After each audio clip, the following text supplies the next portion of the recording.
Two middle-aged guys try to work it all out. Two middle-aged guys try to work it all out. Two middle-aged guys try to work it all out.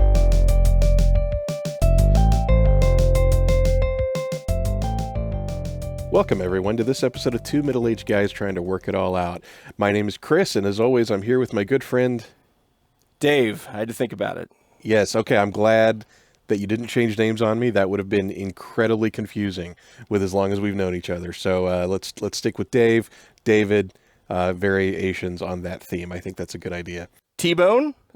Maybe like assign a new nickname to myself. I think wasn't that Seinfeld? Didn't George start calling himself T-Bone? Yeah, he ordered a T-bone steak. That's right. He wanted to be called T-Bone. Because he wanted to be called T-Bone. Yes. One of my all-time favorite shows. Thank you for that reference. That was enjoyable. What kind of show is that? It's a show about nothing. It's a comedy show. There we go. Which ties right into exactly what we're talking about, because today we have a comedy-based topic like we did it once before. Yep. But we're going to update, and we're going to get a little bit more of a different opinion there. But I'm really excited for this episode, Dave. It's fine. I'm super excited. This is a great episode. So let's just be honest. You and I, we are amateurs. We are weekend warriors at this. The show is not very good. Well, now... But maybe I went a little too far. A little too far. But I think it would help us, right, as we talk about comedy, and we're going to revisit the topic of, hey, what is funny, how to be funny, to bring in a professional. I think that's a great idea. And so we have brought in Conor Lastowka, who is an author. He is a writer, producer, and performer for Rifftrax. And for everybody... Listen, everybody who is familiar with the show should be familiar with our show, should be familiar with Mystery Science Theater. Rifftrax is like the modern day spiritual sequel to Mystery Science Theater. It's actually been around longer. It's been around 18 years. It's been around longer than Mystery Science Theater was in its original 10-season run. So he's a writer. He's a performer. He's written some funny books. He's also the co-host of a hilarious podcast, much better than ours. So he's going to come on and talk to us about what's funny, how to be a professional funny person, like a clown. Yeah, I don't think clowning is part of Conor's repertoire, but I'm super excited to have him come and talk to us and give his perspective and talk a little bit about himself and his work because he's a very funny guy. So I think it's going to be a great episode. It's going to class up this joint. Well, it is a shame that more people don't go to clown school anymore. But I think that Conor's bona fides are incredible. It's amazing to me to have somebody from the Rifftrax community on our podcast. I think that's outstanding. Amateur, sure, I'll take that label, but I think we make up for it with a lot of raw talent. And maybe to prove that we're sliding out of that amateur moniker, we actually have some listener mail today. That's right. So we made a promise to our listeners. If you message us, mail, a telegram, maybe like a message wrapped around a brick that you throw through our window while we sleep, scaring our children. Whatever method you use, please include a self-addressed stamped envelope, please. Right, of course, so that we can keep that and use that because we desperately need funds. No, we made that promise, right? And pretty much as long as you're not like hatefully racist, we're gonna read what you send us.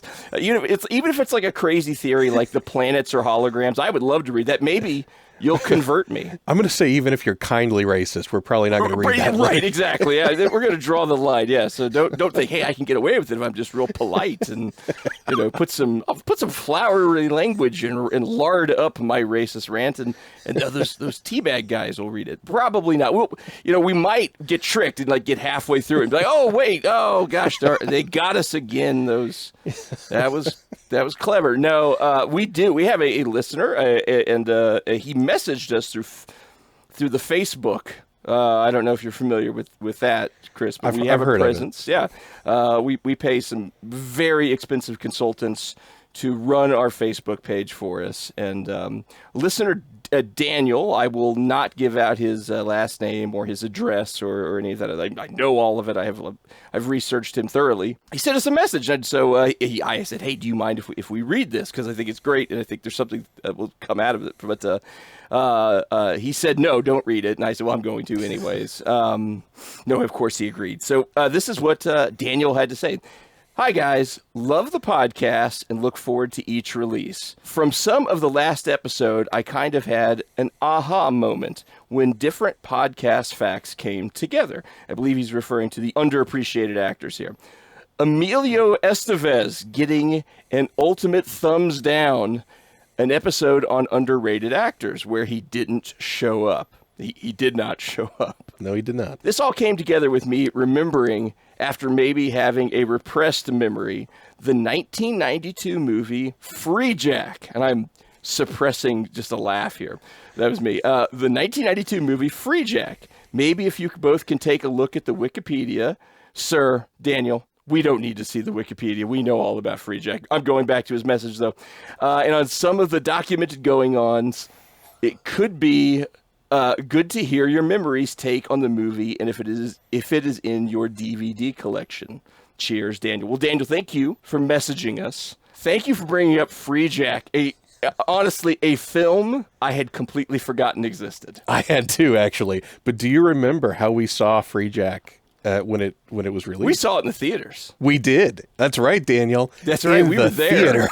Theater. It was, and Free Jack made opening weekend $9, and that was our $4.50 each. I'm pretty sure your dad just said in the car on that one, like, I'm not watching. He didn't come into that one. No, nope. He just dropped us off. Dropping you but kids yeah, off. we saw Free Jack, Emilio Estevez, Mick Jagger. Surprised Daniel did not mention that he was in that movie. Right. Well, what else is there to mention about the movie? I mean, that's the reason why we saw it. Isn't Anthony Hopkins the bad Hopkins guy? is in it, yes. I mean, that's heavy star power right there. It really, actually, it is, right? This is 92. I mean, Anthony Hopkins, this is, I believe that's post Silence of the Lambs, so that's, I think. That's after Silence. Who knows when it was I'd filmed. have to look. But even if it was pre-Silence of the Lambs, that's still some pretty big star power. Yeah. So I think that I don't want to say too much about Free Jack because I think there is potentially an episode here. Here, I'll throw a couple out ideas, Chris, just on the fly. Movies starring both Emilio Estevez and Mick Jagger. That's a pretty narrow topic. It is. There's got to have been another one. Or movies we forgot or almost forgot about, because this got me thinking about a bunch of other movies that I'm like, oh, that's in this vein of movies I watched in this time period that I have not gone back and revisited. And some are actually kind of good. Not Free Jack. Free Jack is really, I remember after the movie being over saying, this is terrible. I mean... Yeah, it's a hot mess. It did inspire me enough that I went and read the novel it was based on, which is Immortality, Inc. Don't ask me who the author is. You guys will have to Google that yourself. Mick Jagger, he wrote it. It was Mick Jagger wrote it. Wow, yeah. That guy's talented. He is. And the book is much better than the film. I'll say that, but that's not very high praise. But I love your idea about movies that we've forgotten completely, because there are a couple that came to my mind as you were reading that letter that I will not go into now. I'm going to save that for keep content. Your powder dry, because I got lots of ideas for that too. So Daniel, thank you for being a listener. Thank you for writing in. I'm sorry about Free Jack. I hope you did not pay money to see it. Now, Chris, I don't own Free Jack. I mean, all my media is digital. I guess it's probably out there on one of the streaming services I subscribe to. So I'm sure I'm like funding it, in some backwards way. But do you own it? I do not own it. No, I don't have a copy. I'm not even sure it came to DVD. Oh, well, I'm sure it came to DVD, but Blu-ray? Maybe like some bizarre European Blu-ray that was released in like Bulgaria or something. You know what? More to come on Free Jack. Just wait, folks. We're gonna just go on and on about it, and you'll be very tired. Daniel's gonna be sorry he asked that question. I have unsubscribed. You guys are morons. Please stop talking about Free Jack. What's interesting is just putting a rock star in your movie does not make it better. I mean, the Sting Dune thing. That worked. The Mick Jagger Free Jack thing, it doesn't work. I think it would have worked if instead of a character, they would have just been like, "Hey, Mick Jagger, go hunt this guy. We need help finding him." Like, I would have been more impressed with that. Yeah, I remember him just not having much to do in the movie, but maybe... No, he just kind of follows Emilio Estevez because I think he plays like a bounty hunter or like a head of security. Yeah. Oh, what a something like that. Boring job following Emilio Estevez around. At some point, you got to be like, listen, I'm going to go follow Charlie Sheen. He's doing much more interesting things than you, Emilio. But, yeah.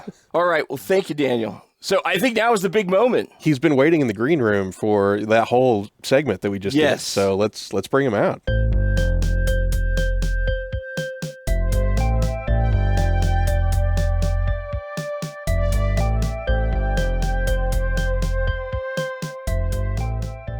Folks, we have a very special guest with us today, and he's not only going to help us figure out what is funny, something Chris and I have been wrestling with for a while, but to talk to us about how to be funny. He is a professional comedian. He is an author of comedic books, a writer, producer, and performer for Rifftrax, as well as the co-host of the brilliant podcast, 372 Pages We'll Never Get Back. Welcome to our podcast, Conor Lastowka. Dave, Chris, it is great to get to talk with some fellow middle-aged guys. Yes, we very carefully selected you, making sure you were not. You look younger than you are, but background checks, a little 23andMe's, kind of snuck in some stuff. We did go through your garbage. Why did I spit in that vial? Yeah, I turned 43 yesterday, actually. Well, you're looking great. Thank you. Both of you are too. And happy belated birthday. Thank you. Dave, you look almost as good as that picture that's on your wall vaguely in the background. You mean of a young Tommy Wiseau? Yes. He sent me that when I bought a hideous jacket from his store. Wow, truthfully, nice. I only wanted I sold the jacket at a garage sale, and I hung up the picture. Conor, before we get started, we would like to, your bona fides, or as we say here in Missouri, bona fides, they're unquestionable. But we would like for you, as a professional funny person, to tell others what you think is funny, so they can kind of get a sense of where you are. So we have a couple questions for you. Sounds good. We would like to know, who is your favorite stand-up comedian of all time? Favorite stand-up? Oh, brother. The question changes as people become less and less suitable for your thing. When I grew up in high school, the one I would have said is Eddie Murphy's Delirious and Raw. Those two specials, those are the ones that I got from Blockbuster and watched over and over again. In recent years, I would say that it's probably shifted to be John Mulaney, maybe him or Gary Goldman, two guys that are just like really smart but ridiculous at the same time. Just about the exact opposite of Eddie Murphy, who was just pure charisma and outrageousness and impressions. So that sort of paved the way early on, and then you grow up and you get to appreciate people talking about stuff that's a little more esoteric, a little more unique than Eddie Murphy's the stuff he talked about in Delirious and Raw. I would like to see Mulvaney do his act in Eddie Murphy's leathers, though. I think he would be very constricted, and I just don't think he could do it. I don't think he could get a single joke out. A lot of things would be improved by either of those outfits being sported. Like if Jim Leland wore those outfits while he was managing the Tigers, or if Olympians, if those were the new uniforms Nike had unveiled last week instead of the controversial ones they did, like.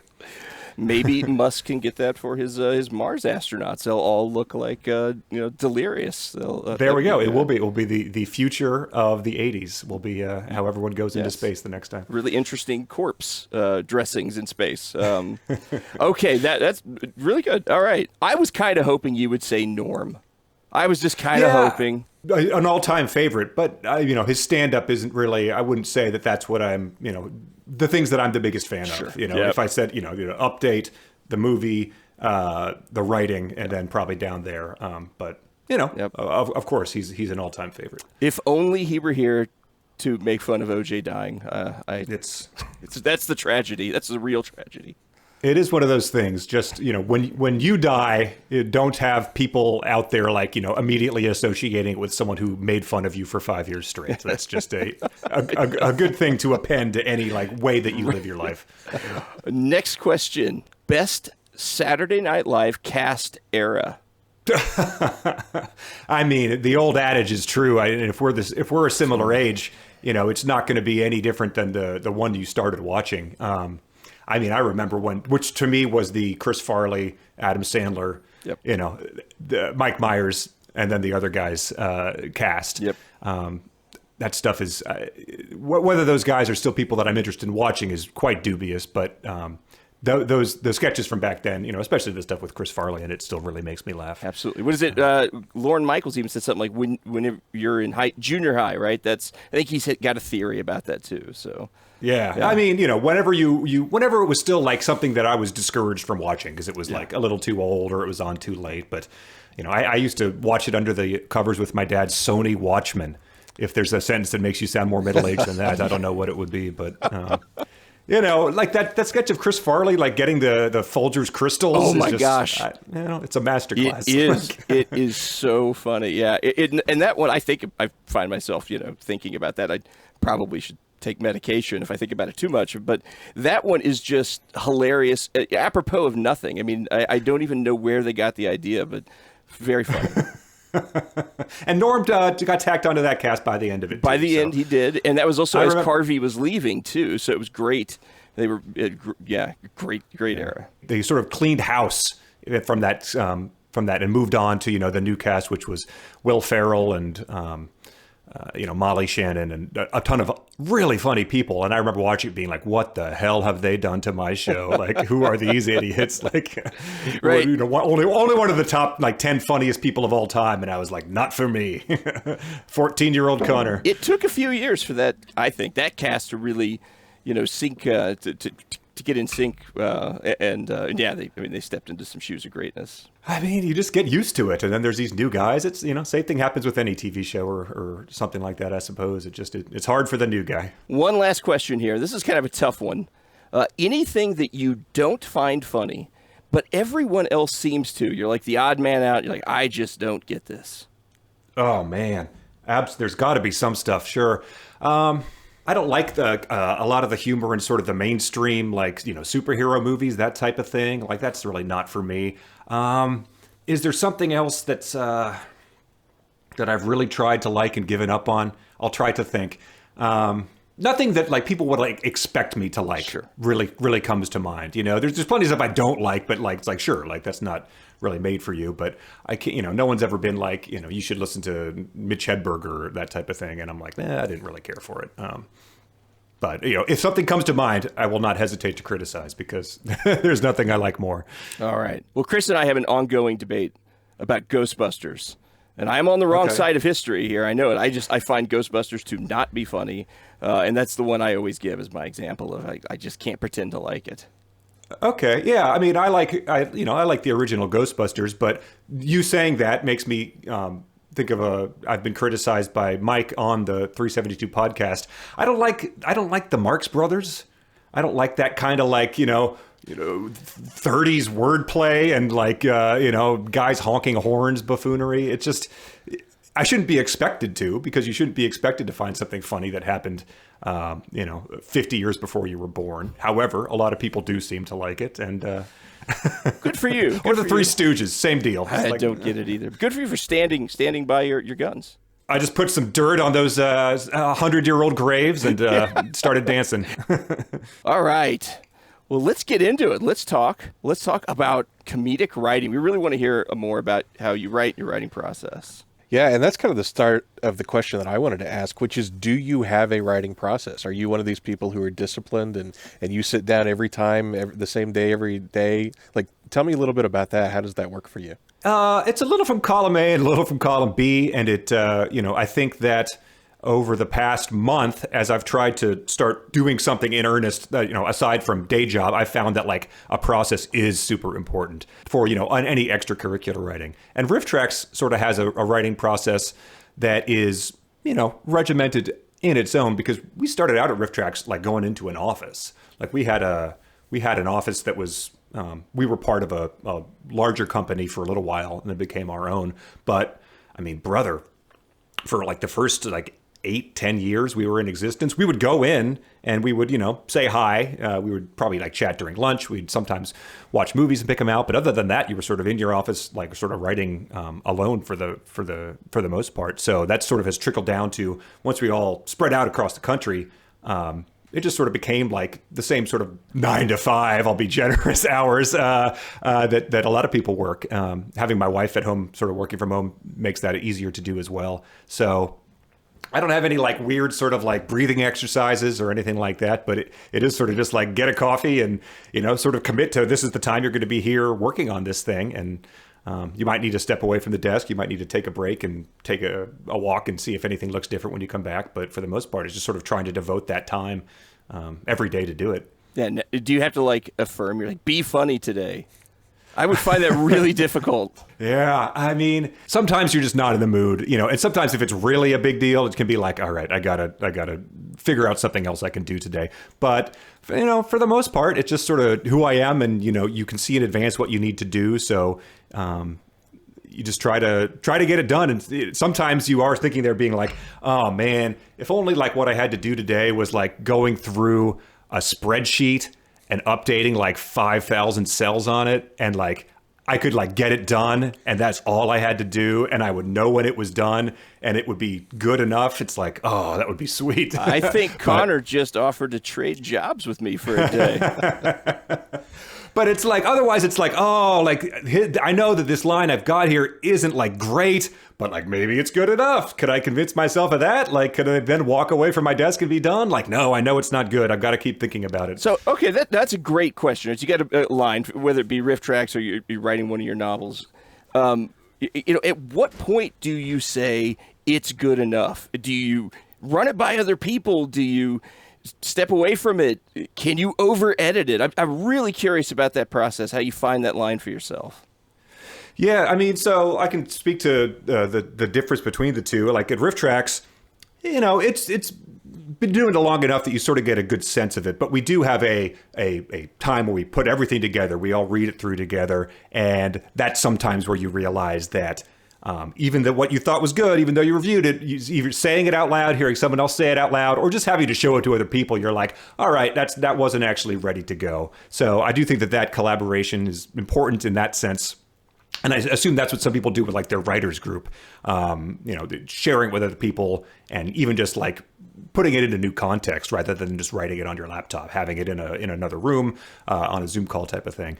I don't really do that when I'm writing other stuff. When I've written books and stuff, it's always been sort of like keep it to myself, revise it by myself, eventually share it with one or two other people and sort of see what they have to think about it. But that's always been more of just an isolated type of thing, like my own thing, like doing it for myself and hoping that people will come along to it when it's finally out there. 2013, you were super busy in 2013. Okay. you published Gone Whalin', which I want to talk about because it's so ambitious. 600-page time travel, reality state travel, difficult to put into a box. Yeah. You published two sort of compendium works, Wikipedia, a blog that you guys compended into a couple different volumes. Uh-huh. And then you collaborated with Charles Dickens on A Christmas Boner, which incredible. I got to hear more about how that went. Sure. But you laughed. I want to say that. I want to make sure. A Christmas Boner is the name of the book. In 2013, that's a lot of writing. At the same time, you were still writing, producing for Rifftrax.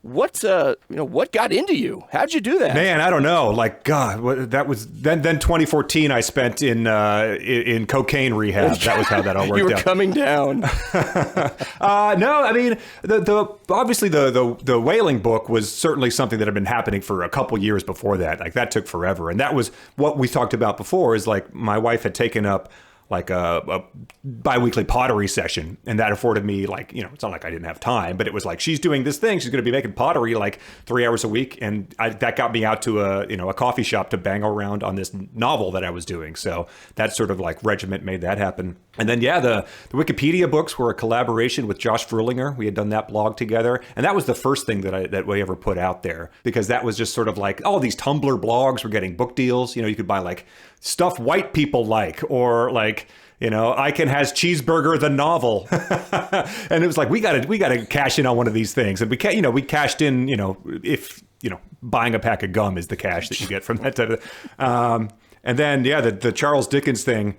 That was another thing that was like, well, Pride and Prejudice and Zombies. That was sort of transformed a public domain book. Like, what if I did it so that, Scrooge was a little too messed throughout the entirety of the book. So just going through and sort of changing the prose around to put a joke about that every 3 sentences or so. So that was a fun little stunt. Like the Wailing book, I was very proud of. The Wikipedia books, that was sort of just like if people are into it, like.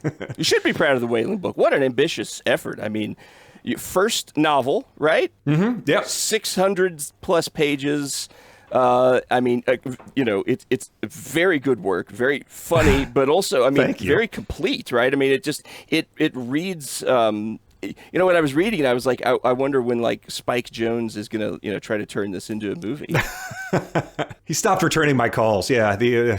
After the Boner book came out, it was just well, torpedoed everything. You were calling Spike Lee on accident, and maybe that's different genre. Spike, baby. Well, I appreciate that. That's very kind of you. It was sort of like a, go big or go home effort with that. But, how could you write a book about whaling without trying to make it somewhat epic? It would be sort of silly to make that into a My First Whaling Junior novel type of thing. Like the bar is set by that one guy who wrote that one book about whaling. Yes, whose name we don't remember. We won't say.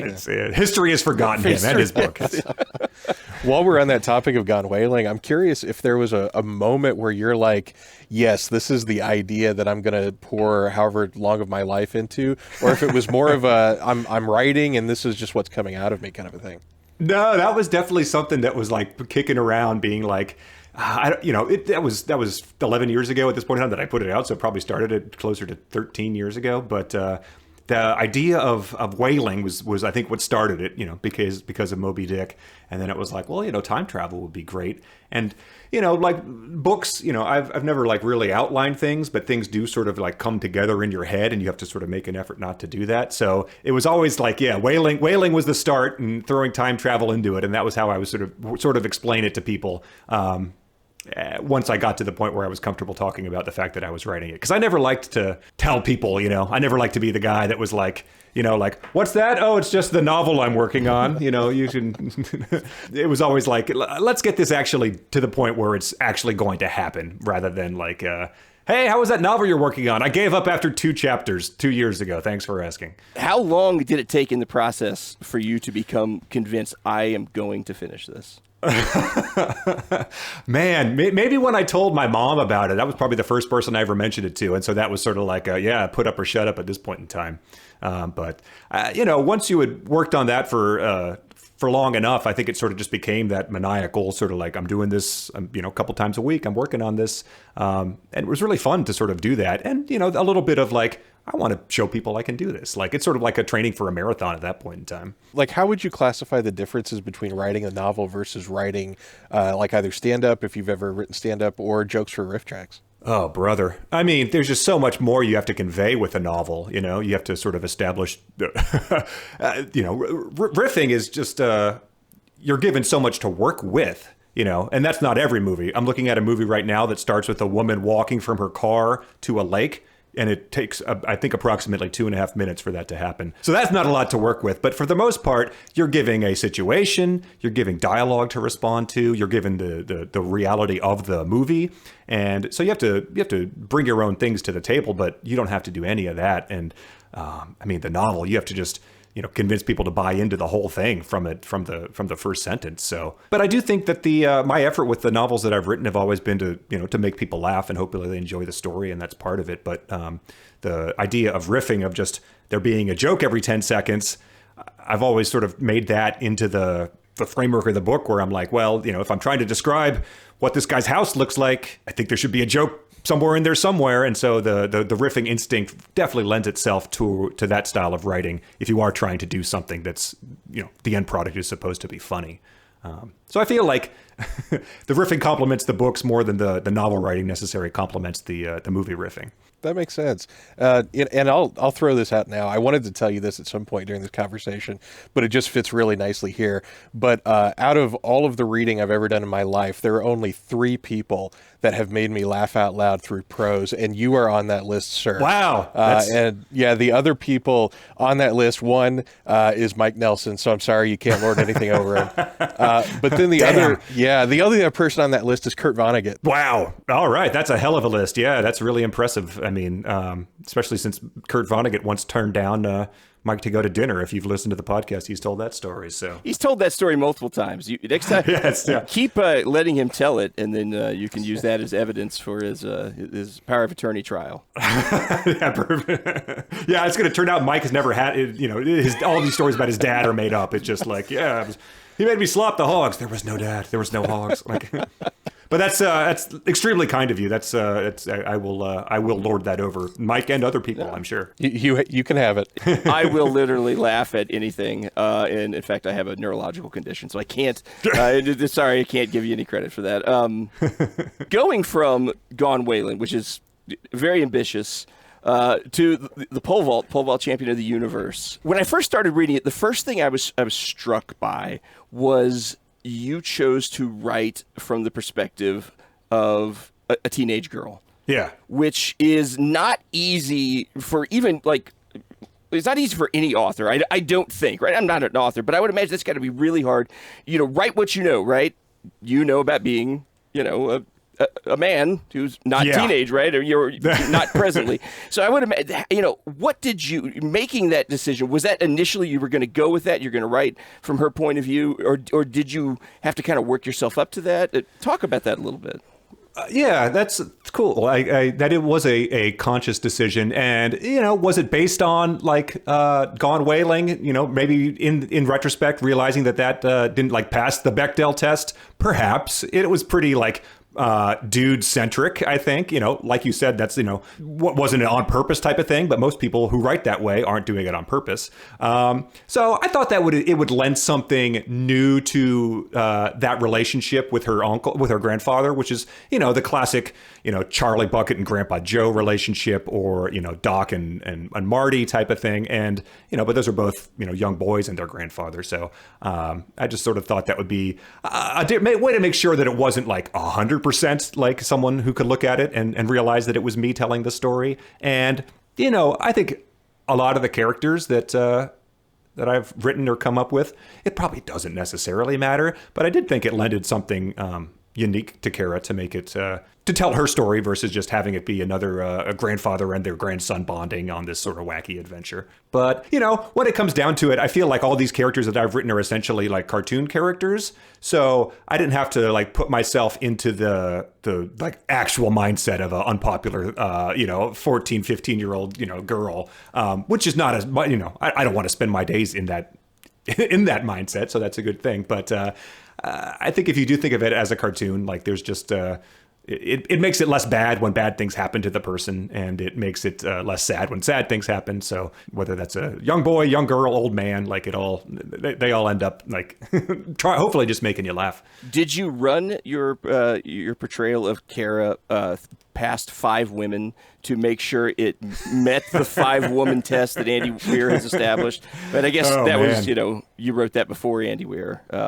Yes, yeah, that's you're referring to Artemis, where he wrote potentially the least convincing 20-something girl written by a man in his 50s that's ever been recorded. It would be a weird thing to do, and certainly weird to ask, go down to the school and be like, hey, any 15-year-old girls want to read this book and tell me whether this is accurate or not? That's a good way to not be allowed back into school. So that's just an amazing thing that he credited in that book. Yeah, I know that. I think I just had to mention that. The length difference, which doesn't really matter, truly, but I'm just curious, did you also consciously decide, I wrote Gone Whaling. I put a lot, 600 pages in it. I'm going to do something a little bit, still a novel length, but maybe not take up years of my life. Did you? Yeah, 100%. Yeah, that was like, because the first one, you're sort of like, I don't know what I'm doing. And I remember the first time I told Mike how long it was, and he was like spit took out. Whatever he was drinking at the time. So, in retrospect, that's probably something that, like, you have no business making something this long as an author no one's ever heard of. But, I was still proud of it. But it was definitely like, it doesn't need to be that long. And not every story, warrants itself that way. So I was sort of like, I always sort of look at comps, like, how long was this book we read? How long was this book we read? And so that one definitely clocked in at probably half the length of the other one. And once you decide that's the way you're going to do it, it's very freeing to just be like, well, this needs to wrap up sooner than the other one did, and it makes it even more achievable to finish writing something. So it's interesting that you mentioned comparing it to other books that you read and that kind of thing. I'm curious if the amount of time you spend in bad literature influences your writing. Man, so I don't remember the timeline, but I don't think we were very far into our podcast before I had finished that second book. I think that now, absolutely, like I've just started like trying to start on something new recently. And, a lot of the things that we learn on the podcast, we learn collectively wouldn't necessarily apply, because what lessons can you take away from, Caleb's Dream or the 64 Squares books? That's like saying, what lesson can you learn from the guy who like said like, dude, F that gator, and then jumped into the gator tank? Like, that just doesn't apply to a normal person.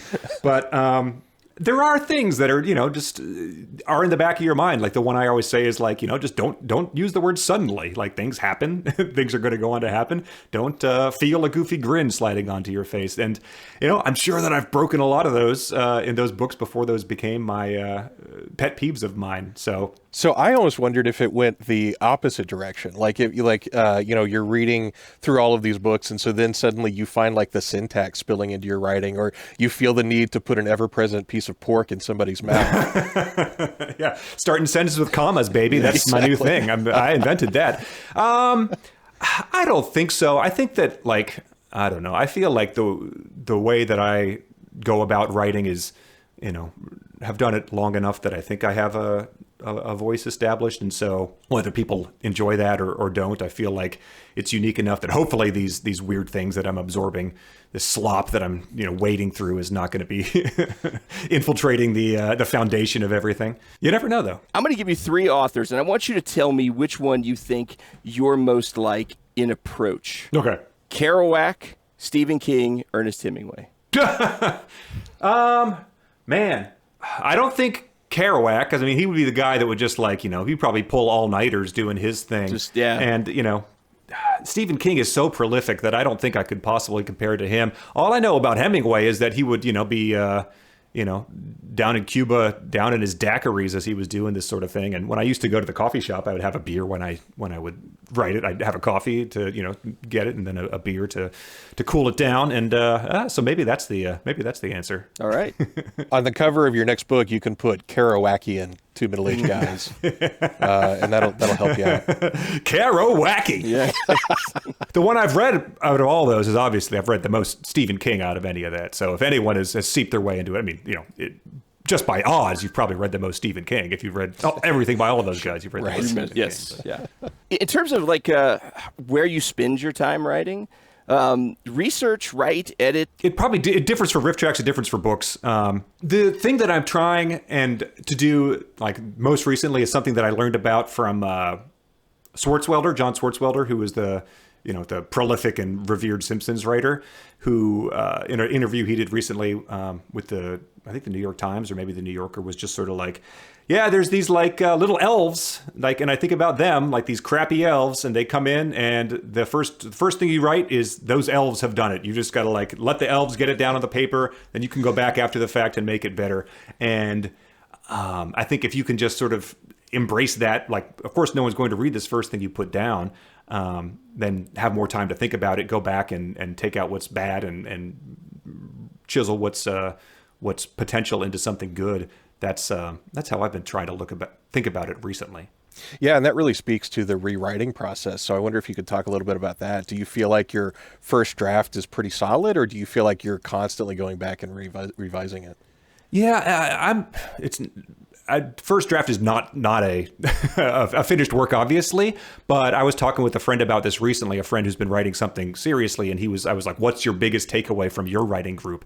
And he said, "Well, like, do you ever go back and just scrap 60 pages of something you've done and start all over again?" And I was like, absolutely not. And he's like, pretty much everyone I talk to is like, that's very important.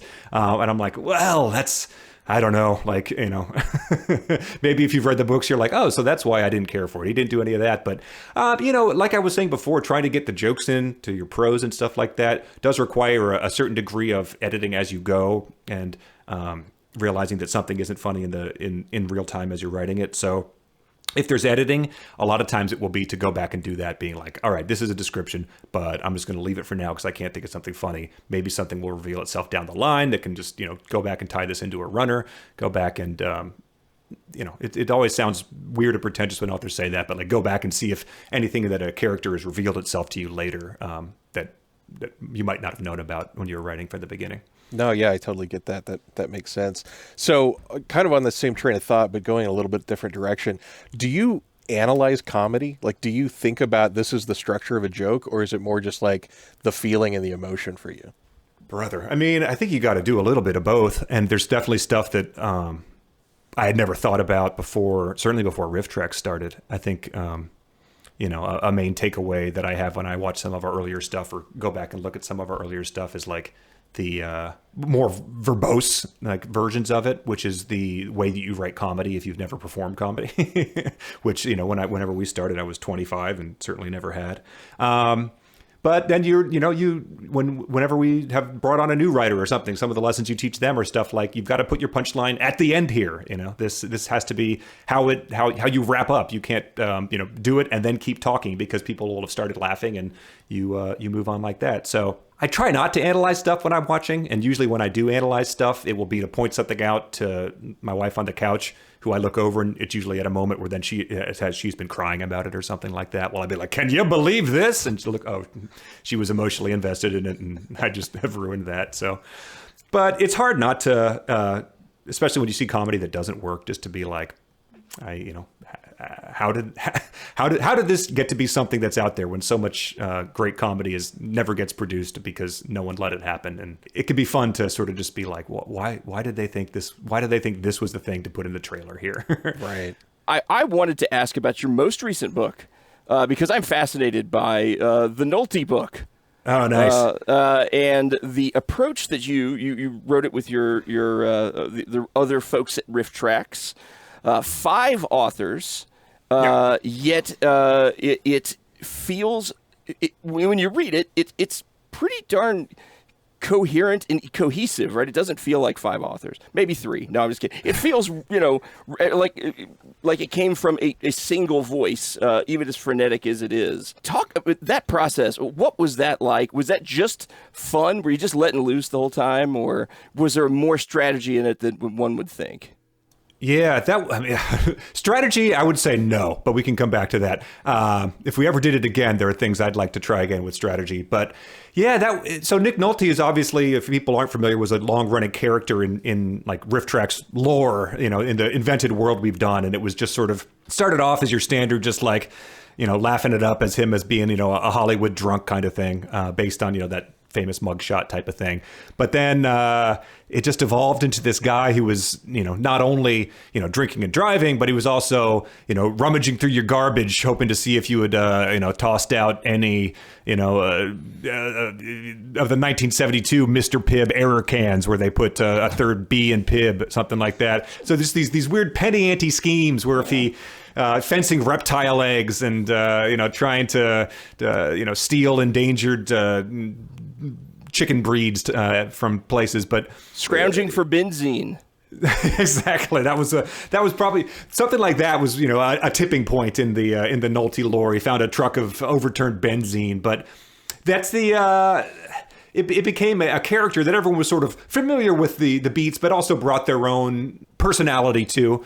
And we had talked about doing a collaborative work like that for a long time, because I think Mike, Kevin, and Bill had done something similar on a smaller scale back in the day. And that just sort of seemed like a natural one to do it, because it is such a character that everyone is familiar with. And, when people are like, who wrote this, who wrote that? And it's like, well, there's an answer to that. But also, we've worked together for so long that everyone's absorbed things from other people, and things from other people. You say things that you didn't know before you knew these people. So it was definitely a hive mind thing. And it was really, really exciting for me to sort of see what everyone else brought to it, because I knew how Nolte sounded coming, out of my own mind. But to sort of read how other people write even was a real treat, just because everyone is pretty different in their style. I think like they did things and did humorous prose writing in a different way than I would, but the character and the world he was in was definitely cohesive. Everyone definitely bought into that from the very beginning.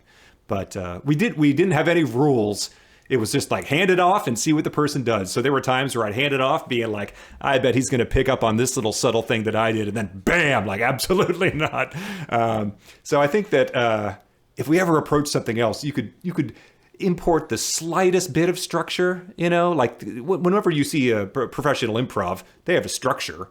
They're not just going out there and being like, doodly doodly doo. It's like, no, we're going to establish these two characters, these two, bring them back for this scene, and then bring them back a third time. That's just one structure you could do. So if you wanted to do something else like that, I feel like you could work on tying up loose ends and less on it, just ignoring the stuff you didn't want to participate in. Well, it's a great book. It's very funny. And if you don't want to read it, tell our listeners, you don't want to read it, just buy it for the cover, because the cover is hilarious. It's a piece of art in and of itself. Oh man, yeah, Bob Fingerman, who does some of our Rifftrax posters and had a prolific career, did that and just knocked it out of the park. It's so exactly like the world of the book. I just love the Duck Nick Nolte version that's on there. If you don't want to read it, you can listen to it too, because we recorded an audiobook. I need to do that. I definitely, that's on my list. Any more Nolte books or books based on sort of skeevy celebrities? Any other ideas? I'll tell you, like we tried to come up with something to sort of reprise again, because we were doing this whole like Point Break Kickstarter for a live show this year, and people were tossing out ideas, and nothing really hit as hard as this idea had been. And you didn't want to force it, but I wouldn't rule it out in the past. I feel like this is probably like the button on that bit, like I don't know if we need to bring him back for another adventure, but man, it was a blast to work on. I'm going to pitch you an idea. I'm going to give it in your back pocket. If it ever comes back up, you don't have to credit me. You just have it.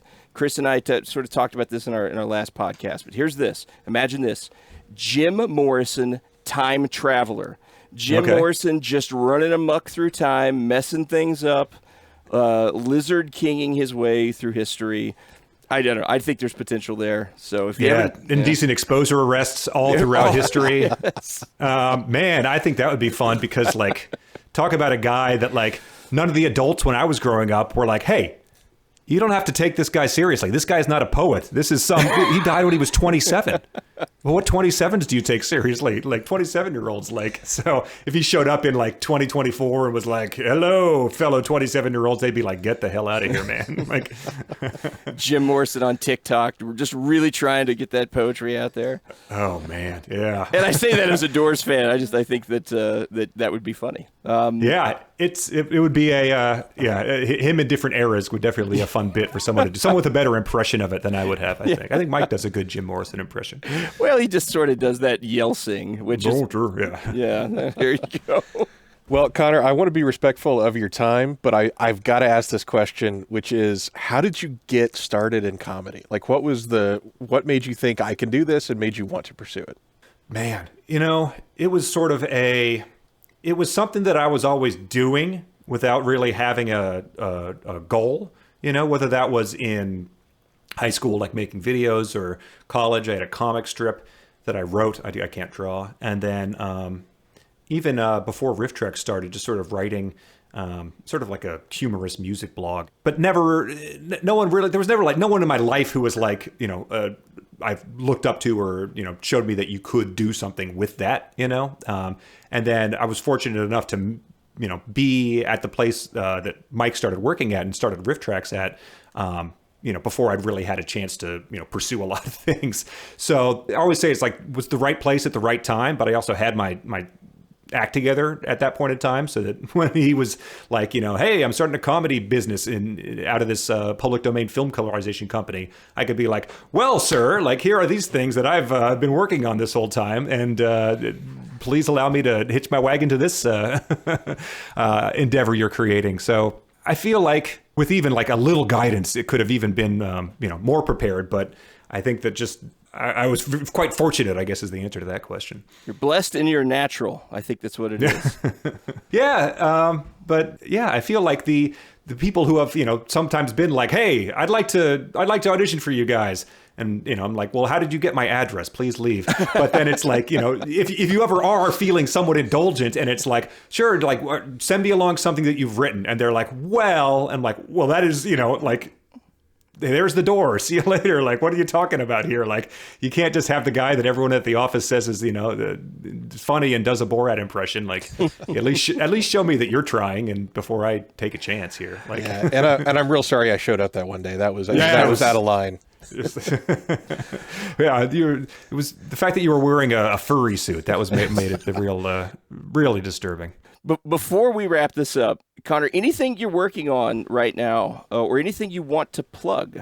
Man, I mean, you guys plugged the podcast, but we're reading Ernest Cline's new book for young adults, Bridge to Bat City, which, man, we read it and then Mike went on vacation, so we haven't been able to delve back in. But I started reading the next section of it last time, and there's just sometimes things that make you laugh out loud. You're like, how does this happen? Like, how does this guy keep getting away with this? He has a girl watching Muppet Babies with her uncle, and it happens in a novel. So join us for that. It's a lot of fun. We do another podcast on our Patreon that's we try to solve all the old Encyclopedia Brown mysteries, which is a lot weirder and more fun than you'd expect. Yes. Point Break Rifftrax is going to be in theaters in August, so I hope people will come and check that out because I'm incredibly excited. Like, I hope we get it in our area. All of our Regals closed. Oh dear. So around us. So when they had that big thing. So I'm hoping we get it in our area. Yeah. Well, if you're in Minneapolis or Nashville, ever let me know. But all right, it should be a really fun time. And yeah, I've just recently I started working on something new, so I hope that's something that will see the light of day in the future. So far, it's going well, but that's fantastic, and we'll put links to all of that into our descriptions and show notes and all that kind of thing, so people will be able to find the podcast, 372 pages that we'll never get back, and every endeavor that you work on, Rifftrax and everything else. So appreciate that. Before we let you go, I have one more question, because you mentioned something recently, and I just have to follow up on one of your podcasts. You said you were going through a watch or a rewatch of Twin Peaks. Oh, yeah. Now, was that a rewatch, I'm assuming? Yes. Okay. Rewatch and then a watch for the first time of the new season, of the return season. Okay. So my question, when you did your rewatch, did you also, we're big Twin Peaks fans, we actually did an episode of Twin Peaks. Did you include Fire Walk with Me in your watch? Yep, of course. And that was a rewatch. We had watched that after the first time we had ever watched the series back in 2006 or something. Okay. Would you like to talk about Judy? No, I'm joking. Because we're not going to talk about Judy. I believe David Bowie was very clear. Okay, got it. Sorry. Yes, I've already started to forget but that was something that I was like, okay, come on, like just so much to look up after you watch the show when you're doing that type of thing. Judy, do I care? All I really cared about was David Bowie did it in a funny Southern accent, and that was pretty cool. So I'll take that.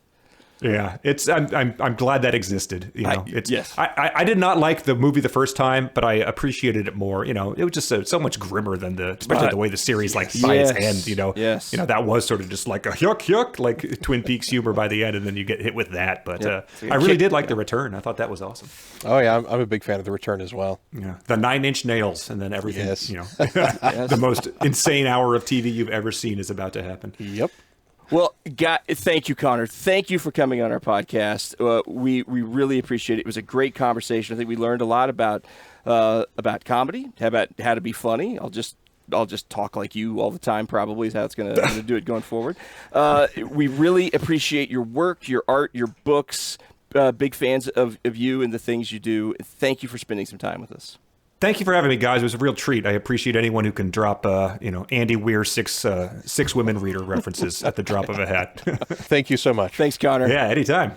Wow, that was incredible. But that's he's going to think this is a ridiculous statement, but honestly, that's one of the highlights of my life was getting to talk to Conor. Yes. And interview him for the podcast. So day I got married, birth of my first child, a religious experience, Conor Lastowka. I mean, it's up there in the top 4. I had a really good burrito once that rounds out the top 5. So what a heck of a guy. Really super nice guy. Super nice, super knowledgeable, and super funny. Yeah, played along with our antics. Yeah, absolutely, he did.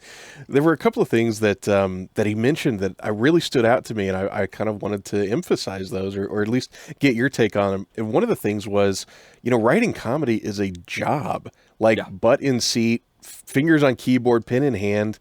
You got to do the work, and in my career, I do get to do a fair bit of creative writing and get paid for it. And I can't express how important inertia can be for getting words on the page. You can't always just sit there and think, I can't wait for the angels to start singing and tell me what brilliant thing I'm going to write today. But the fact that he talked about, sometimes it doesn't work, and sometimes you sit there and you write and you get the crap out of the way, and then you get something brilliant. I thought that was fantastic advice. I think of it as not a creative person in my professional life.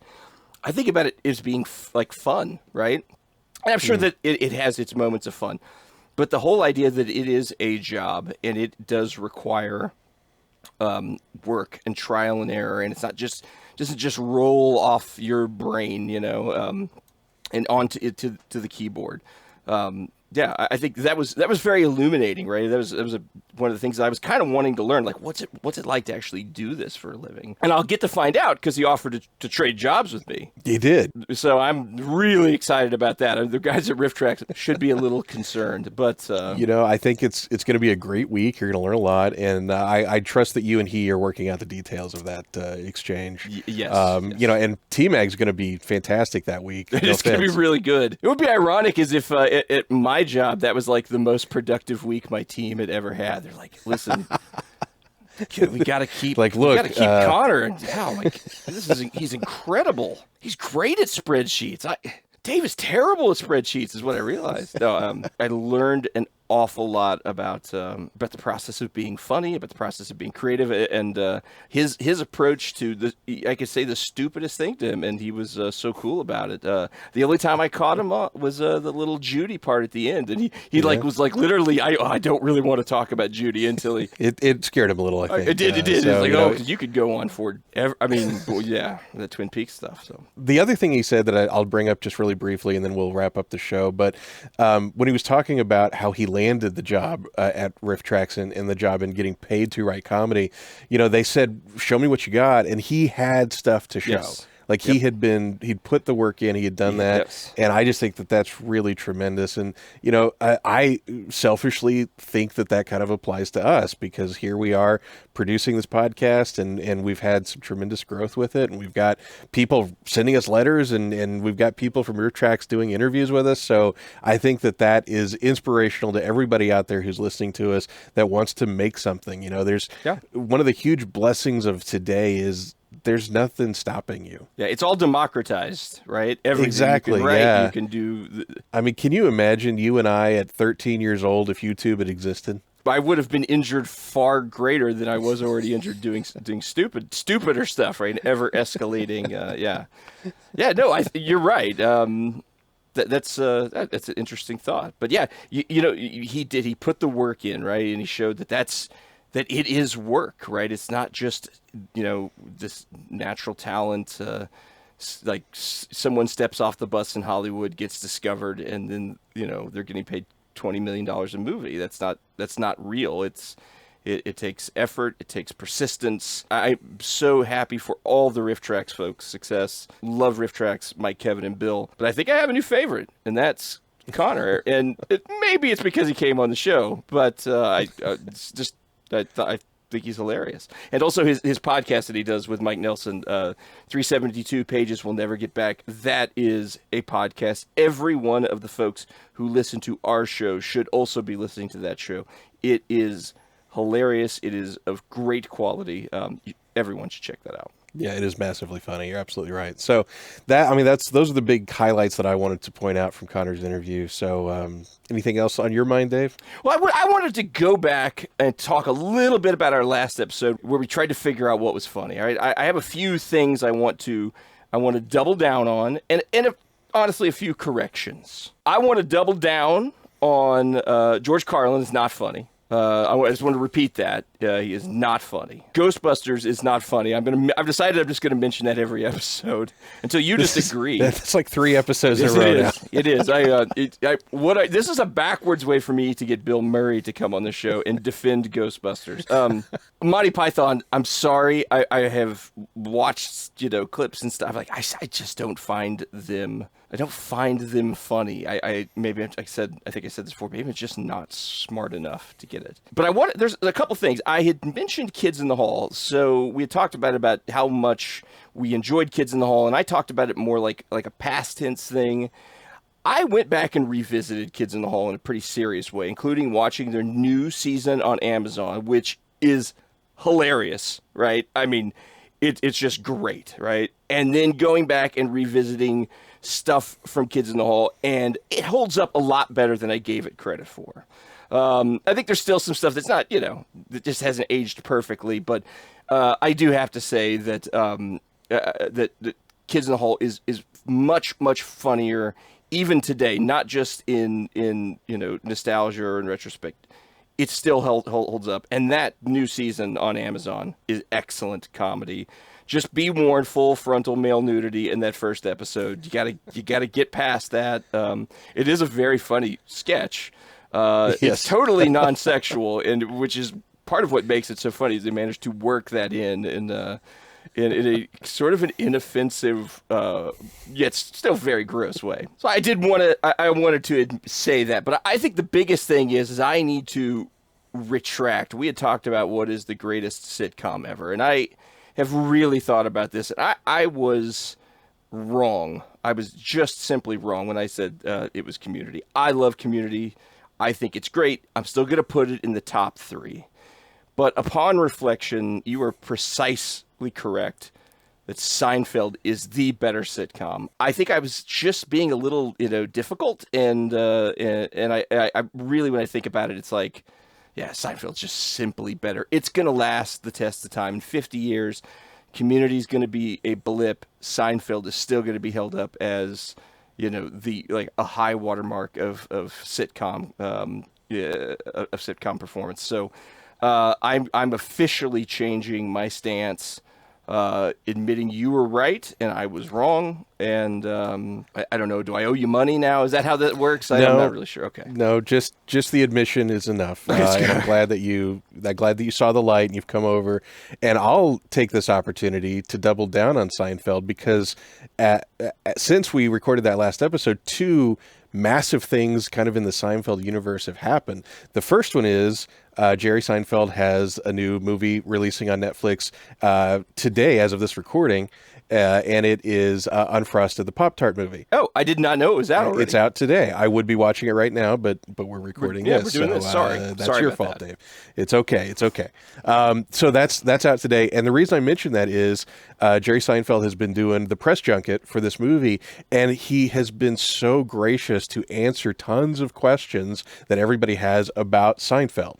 And it's really been interesting to listen to him talk about it and to kind of reminisce. He's not typically a nostalgic kind of guy. He doesn't tend to look backwards, but he's really been, he looks like he's really enjoying himself, kind of talking about the cast and the friendship that they've had and some of the incredible work that Jason Alexander or Julia Louis-Dreyfus or Michael Richards did during the show. So that's been a joy to watch and to see.